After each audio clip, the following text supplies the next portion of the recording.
US officials are confirming earlier reports by Ukraine and South Korea that North Korean troops are being sent to train in Russia and could be sent to fight for the Kremlin in Ukraine. The White House says at least 3,000 North Korean soldiers arrived in Russia's Far East earlier this month. This after video shared by Ukraine appears to show those soldiers being given gear and uniforms. Will Ripley has the details.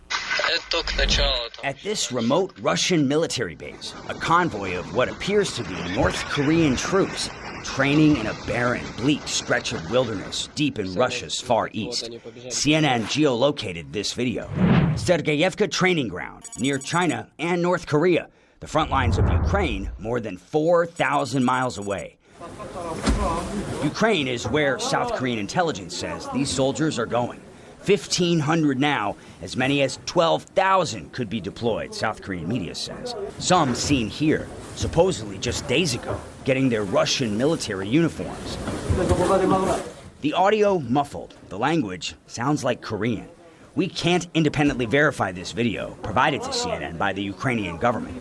They also shared this, a uniform sizing questionnaire dated last week in both Korean and Russian for hats, headgear, uniforms, and shoes. Why would Kim Jong-un be sending troops to Russia and to Ukraine? So if Russia is successful, then the North Koreans could follow suit, and it could be a very dangerous situation. You can imagine this scenario where you might actually have South Korean military personnel, doing reconnaissance in the region, South Korean weapons being used, and then North Korean troops and weapons on the other side. I mean, some are almost comparing this to a mini proxy war, if you will, from the Korean Peninsula now to Europe and the front lines of Ukraine. It is really quite an alarming development. And of course, analysts are also saying that the lessons that Kim Jong-un could learn from Vladimir Putin's operation in Ukraine, if in the end Putin is able to seize some territory at all of this, which of course the U.S., Kyiv, they've said that they're going to try to do everything to stop that. But if Putin is successful in the end, that sends a very strong message to Kim Jong-un when it comes to his own. It says that between early to mid-October, North Korea moved at least 3,000 soldiers into eastern Russia. We assess that these soldiers traveled by ship from the Wonsan area in North Korea to Vladivostok, Russia. These soldiers then traveled onward to multiple Russian military training sites in eastern Russia, where they are currently undergoing training. We do not yet know whether these soldiers will enter into combat alongside the Russian military, but this is certainly a highly concerning probability. After completing training, these soldiers could travel to Western Russia and then engage in combat against the Ukrainian military.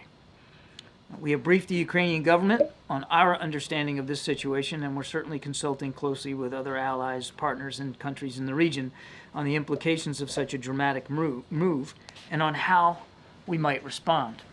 But let's be clear. If North Korean soldiers do enter into combat, this development would demonstrate Russia's growing desperation in its war against Ukraine. Russia is suffering extraordinary casualties on the battlefield every single day. But President Putin appears intent on continuing this war. If Russia is indeed forced to turn to North Korea for manpower, this would be a sign of weakness, not strength, on the part of the Kremlin.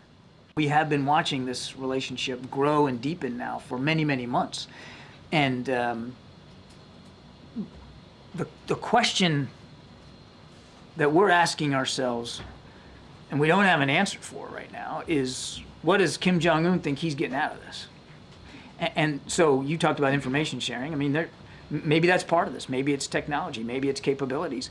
We don't have a good sense of that. But that's what's so concerning to us is not only the concern for the impact on the war in Ukraine, but the impact that this could have in the Indo-Pacific with Kim Jong-un benefiting to some degree.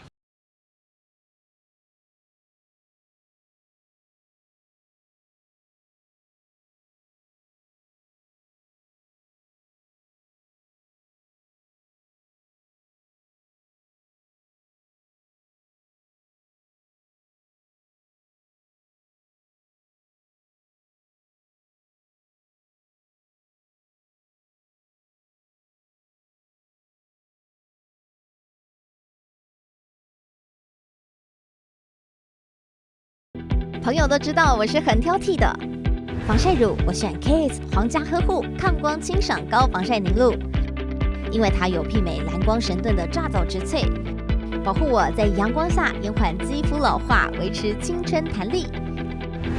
可以防御工作环境里的3C 商品，各种光源对肌肤的伤害，擦起来清爽不黏腻。